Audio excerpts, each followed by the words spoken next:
3, 2, 1. What's going on, everyone? You're watching Ash on Comics. My name is Ash. Today's comic is Event Leviathan by Brian Michael Bendis and Alex Maleev. This is issue number 4, The Irresistible Forces of Leviathan versus the Unstoppable Power of Superman. Joining me as always is Stan the Man. Good to have you, Stan. What'd you bring me today? Oh, you got me a Bang energy drink and you put it on ice. Dude, you are always so thoughtful. I have got no sleep and I really needed this. Oh, man. And then we also have Forky. Good to see you, Forky. He's our channel intern. If you've seen the show before, you know why he's there. We need to get right into this because I waste too much time. I babble on. Let's start. Look at this cover, first of all. I do not like the way Alex Maleev draws Superman. I like the colors here. I think the colors are pretty striking. But Superman just looks like something. It just looks wrong. Oh, Jesus. Marie Lou is kind of writing Batman. Okay. So we start off. Who is Leviathan? I thought we already agreed. We don't know who Leviathan... Oh yeah. X-ray vision boy. Did you get a look under those blinky lights? I told you Leviathan's armor is using some kind of tech that he can't see through. Leviathan was all ready for him. Leviathan is using other people's stolen tech? It's hacky. Amanda Waller is Leviathan. Oh yeah? Great. Let's go eat. I want to hear him tell it. How did Leviathan kick your ass? Superman? Kid, no one appreciates a snarky attitude more than myself, but I think Superman has earned a bit more respect out of the 7th Robin side of the cave. And we talked about this, Damian.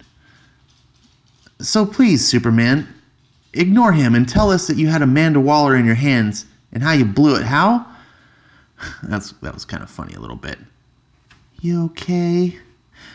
Hold on, Ollie. His vitals are his normal. What did Leviathan do to you? Kryptonite? Actually, I need to speak to Batman and Miss Lane privately, if that's okay with the rest of you. I like how Batman here exposes Robin by calling him Damian. Doesn't Bruce Wayne have a son named Damian?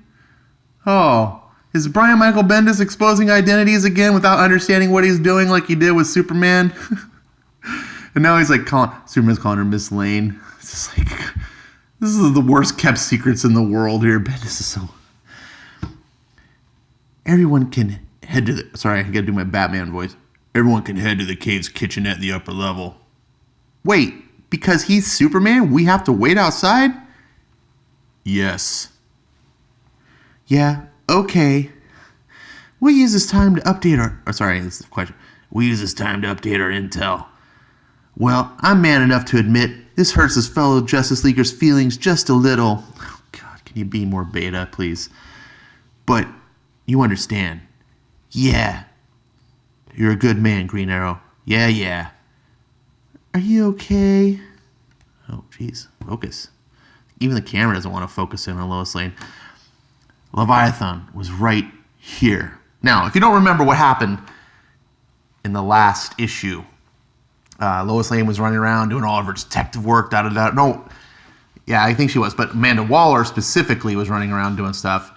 And at the end, she got confronted with Leviathan, and there was a big confrontation. And all of a sudden, Superman shows up, and he's been missing this whole time. Supposedly, he's been outer space, yada, yada. See Superman, the series.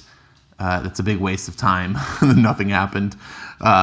Superman apparently just shows up after forming the Legion of Superheroes, which is still forthcoming. I don't know. It's a waste of... So here we get a little flashback of what happened. Amanda, are these men bothering you? She's holding a gun, and then we've got Leviathan and a bunch of stooges just standing around here. Come on, dogs. Jeez. sorry for all the racket. I really do my best to keep my production levels top notch here. This is a A+, AAA YouTube channel, as you can tell. No, I'm just not. This is amateur hour. Amanda, get behind me. There's Superman. What's up with Dad Bod's Superman? And then we see Leviathan talking to Superman. We're not fighting you, Superman. We know things are very chaotic right now, but I promise you, we have nothing but respect for you. Did you get my note? A clue.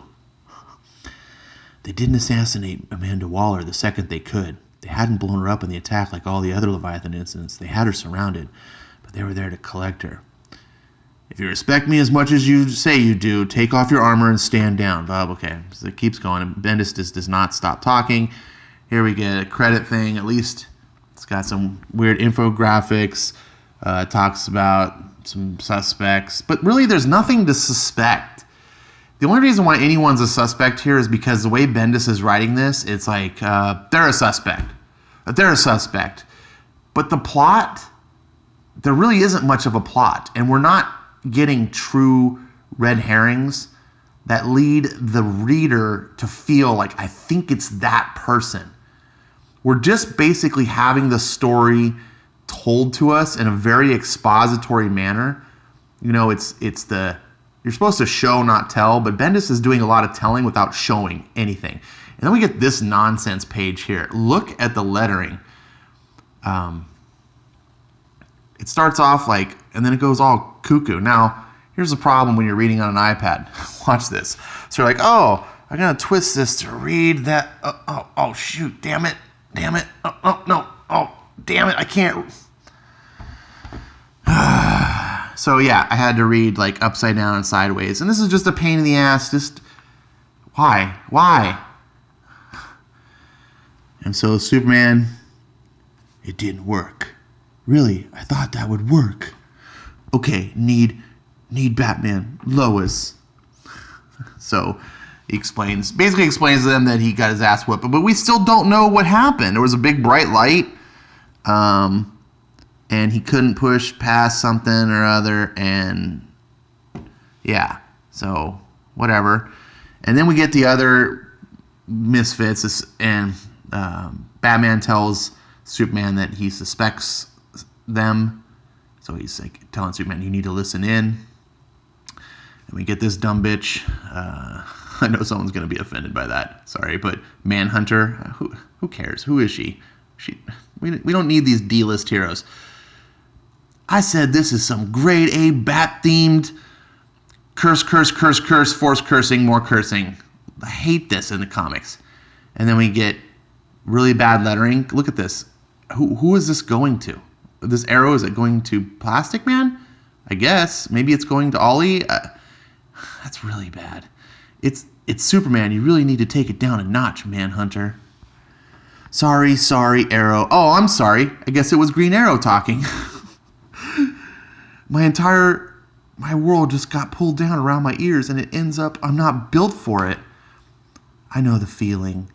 I got a kid, and losing it in front of Batman helps us solve this. How? When he gets back from summer camp, I would like for this to have gone away. Oh, Jesus. Nothing is more lame than turning superheroes into, like, parents with jobs. Like, it's just like, I got a kid, and it's just like, no, you're supposed to be superheroes. You're not supposed to just be my mom and dad and just regular old Joes dealing with life. What is wrong with modern day comics? Like, yes, I get it. That's realistic. That's how this isn't realism. This is a comic book. Where heroes are supposed to be larger than life. They're mythical. They're like gods. They're like the Greek gods. Like, you didn't see Apollo sitting around complaining about his life and talking about his kids and just growing old. And so here's Bendis in his usual, so self-important. He just thinks everyone loves hearing him speak. And I guess some people do. There are people that just praise Bendis, even though He doesn't understand plot. He doesn't understand a 3-act story, or at least he doesn't demonstrate that he knows these things. He just writes words and words and words and words. And when people say Bendis is too wordy, it's not because we were afraid of words. Look, no one I know is more wordy than Frank Miller. The dude will literally have a wall of text on half a page, have an illustration, but he understands, first of all, language, and he can tell a story, and he can plot it out, and you're interested. Bendis is just self-impressed. This is people speaking because Bendis likes the sound of his own voice, which is what comes out of these people's mouths. Everyone sounds the same. You can't tell who's talking because no one has an individual character. You have to trust where this word balloon is pointing, and sometimes you can't even do that. So you're reading and thinking that's Plastic Man's voice. Oh, it was actually Green Arrow's. Oh, no, okay. And then it's like, Manhunter, where are you in all this? I heard you retired. Retired would mean I was smart. I really don't understand why Leviathan targeted me. I keep following us up and down the paths, hoping that something will reveal my connection to this. Lady, you retired before I was born. I don't know who you are or why you're in my kitchen complaining about how you're being treated. Do you really make this tech yourself? It's like, snore. Like, we don't need this. This doesn't move the story at all, but it continues, and it goes on, and it goes on. And then she rehashes what happened to her, which, here's the thing. Yes, I always promote this idea that every comic could be someone's first comic, and you can't just assume that they're following the story, and sometimes but in a miniseries is written so that you're supposed to follow on. You don't need to rehash 2 issues ago. This is issue number 4. Hey, for those of you who didn't buy issue number 2, we're going to rehash what happened. And then look, they're just still sitting around. Look, Question's eating a cookie. How even does the Question even eat a cookie? It just keeps going. And look, it's going and going and going and going. So Lois Lane leaves, and there's this dialogue. It's this more just blah, blah, blah, talkity, everyone. I'm so impressed with my writing, but he's not writing anything. All he's doing is just having these characters speak. There's no actual story. And we can get to this thing where Manhunter says, that's infuriating, exactly. But they're not talking about that. See, this is the cleverness that Bendis baffles people with, and it impresses people so much. Did she think I wouldn't notice? She borrowed it. She wants to test a theory. She borrowed it? It's not that she doesn't care. And so you're reading this going, wait a second, Manhunter was talking, and then they're not on the same page. Manhunter's talking about something else. Batman, Superman talking about something else. It turns out, she borrowed Bruce's car. So she's driving. Now this car she borrowed is a $3.2 million car, which they point out later in the thing. And then we get Silencer, who's out there sniping, and she's working for Leviathan. Remember this character who was a hero who left Leviathan? Remember she left them? Bendis doesn't because he doesn't read comics. Nothing matters. So she's up there. This is Silencer. I thought we were radio silent. Bruce Wayne car, one of them just left the Wayne Manor. Really? Great. Do you have a shot? He's not in the car. So Leviathan is sitting up there and she's going to assassinate Bruce Wayne. Like, what's going on? What? And then they keep going. It's not him in the car. It's Lois Lane. Lois Lane? Are you sure? Yeah, I'm a huge fan. What does that mean? She's a really interesting writer. No, I mean, what does it mean that she's driving one of Bruce Wayne's cars for... She's a huge fan. Now, come on. Of course. This is modern comics. Women are huge fans of other women. Lois Lane is no one is a huge fan of a newspaper reporter. It's so stupid. Especially, she's a really interesting writer. Of course she is. Do not take Lois Lane out. I know. I just said I was a huge fan. Oh, God. This is insufferable. And let me tell you something. First of all, look at what Silencer looks like now. She looks like a man. What's up with the piercings? She's like, look, up in the sky. Here's what's killing me. This book is not that bad. You're going to be like, what? Ash, what are you talking about? All you're doing is bitching about it. Yes, I know. But I just recently did a bunch of Bendis reviews. I did Superman 1014. I did Action Comics 1014. And God help me, I even did a review for Legion of Superheroes Millennium, which was, wow, was that bad. So I was like, oh, here's another Bendis book. And look, the dude writes like 10 comics a month. Here's the deal. Like, compared to those, this book is a lot better. But this is the worst of the Event Leviathans. And I'm just tired of giving things a pass. I gave those other 3 books a good grade. This book is still better than the dog shit I just mentioned in Action and Superman and Millennium. Those are utter trite. But now we're starting to see the same thing that happens in many Bendis miniseries. You know, I gave Man of Steel 1 through 5 solid reviews. The early books, I was pointing out and illustrating how the technique that Bendis was using and why the writing was so good. If you're just curious to see Bendis do solid writing, go check out those videos. And then he screws it all up in the end. And now I'm starting to see the things unravel and it all fall apart in the end. And everything you got interested in, just be like, oh, this is just proving to be a waste. And it's just, the biggest problem is this insufferable talking just to be self-impressed with the dialogue. 1 minute ago. She just borrowed it? Borrowed what? Lois Lane has left the building. See, that's why you're one of the world's greatest detectives. I thought Manhunter was Lois Lane this entire time. Is he kidding? I can shut the car down from here. No, Lane is obviously working an angle. Or she's working for you. You're working me. I'll pay for the car and you don't have it. I have some Aston Martin Valkyrie 3.2 mil. This is Batman. This is Batgirl coming. Like, so Batman's talking about how, you know, Superman can't afford to pay for the car. Why would Lois Lane take it then? It's just stupid. It's just like, this is an episode of some sitcom that you would see on major TV network, and it's just, this is what you see. It's just so, it's so trite. Oh, thank God. Finally, we're going to get somewhere with Batgirl. Nope.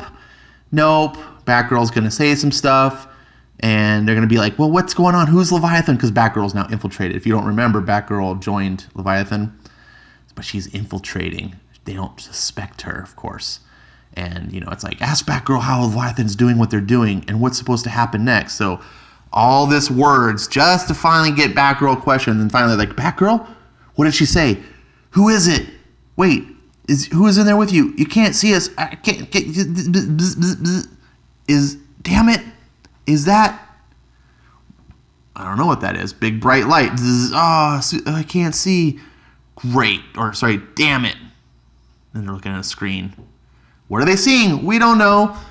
And there's a car driving. Nice car, Miss Lane. Car's a car. No, it's not. It's a $3.2 million car. This car's. Stay back, Smallville. I got this. You've been followed. And the car has a tracker. Lots of people know where I am. So we've lost trust? Just reminding everyone of the facts on this night of nights. Do your detectives have anything? No. Really? Batman? Do you? We do, actually. Stay back, Smallville. I got this. She's pulling a gun. That's not very progressive of you. People shouldn't have conceal and carry, right? We got to disarm all citizens. And then we say, oh, look, here's the other group of detectives. The other detectives. And it's Zatanna and Deathstroke and the female question. And I'm guessing that's Constantine. And is that Elongated Man? And is that Bullock? You're not going to like it, Miss Lane. Why are these people working together? So who knows? And that's it. That's it. Nothing happens. Now, it reads well. I know it doesn't sound like that because I've been making fun of it. And it deserves to be making. But for a Bendis book, it reads well. But it's just starting to nosedive. It's pitching down, and the pilot is knocked out, and you're just like, oh no. So yeah, I still, if you're interested in the book, I would say this is like a 3-star book still, but there's a lot wrong with it. Number one, the art is just so plain, and you're just seeing people sit around. This isn't written like a comic book. This is written like a TV show. And even from the art standpoint, look at all the angles. They're flat, like a straight-on camera. There's no dynamic angles. This is like storyboarding. Comic books are a different type of art form. Storyboarding is similar to comics in it that it's a sequential art, and it's designed to give the director and the cinematographer an understanding in how they're going to plan their shots for scenes in the script. A comic book isn't a storyboard. A comic book is the final product, and you shouldn't see flat angles all the time. That's how TV is done. And Bendis is a TV writer. He does not understand how to write comics. And Alex Maleev is a storyboard artist. He's drawing, like, look at these scenes specifically. Imagine this is film. You know, we're seeing static lines, and you're just the backs of the characters, and then this is not how a comic book is portrayed. Comic books are really about the action and seeing the superheroes who are like in skin-tight outfits all the time, because we want to appreciate the beauty of the human body in peak condition. We want to see action, and we want to see good triumph over evil. And you don't see it in this book. So being 3 stars, I think, is generous. And it's only because it's holding over from the previous issues, I think. But I have to be honest, like, there's no clues, and this is supposed to be a big mystery, but a mystery feeds you clues so that you have the ability to discover the outcome, right? The idea of a good mystery story is that the writer gave you the clues all along, but kept you confused enough that you were not able to put them together. Then once you figure out the puzzle at the end, you figure out the mystery, if you go back and read it, then those clues become obvious. And you're like, that's what that meant. And I can see it now. That is a sign of a good mystery. Now, this book's not over yet, so maybe that'll happen. But honestly, I don't see anything happening here. This is just a bunch of people talking, and Bendis telling me that these people are suspect. This is just, essentially, the way he wrote the story is, I'm making up a bad guy, and his identity is not known. And the mystery is, who is he? Okay, I'm not going to tell you. I'm just going to have the characters guess. At the end, we're going to do the Scooby-Doo pull the mask, and it's Mr. So-and-so, and he would have done it. He would have gotten away with it if it weren't for those sneaky kids. Like, you had no way of knowing who it was. That's not a mystery. That's just a secret. So anyways, that's enough for this book. Hopefully you got something out of this. If you're reading it and you're enjoying it, tell me why. If you aren't enjoying it, tell me why. But honestly, at this point, it's just on autopilot. Now people are just, okay, who's Leviathan? We'll just wait to see. I'm not expecting to be impressed. Thanks for watching, and we'll see you next time.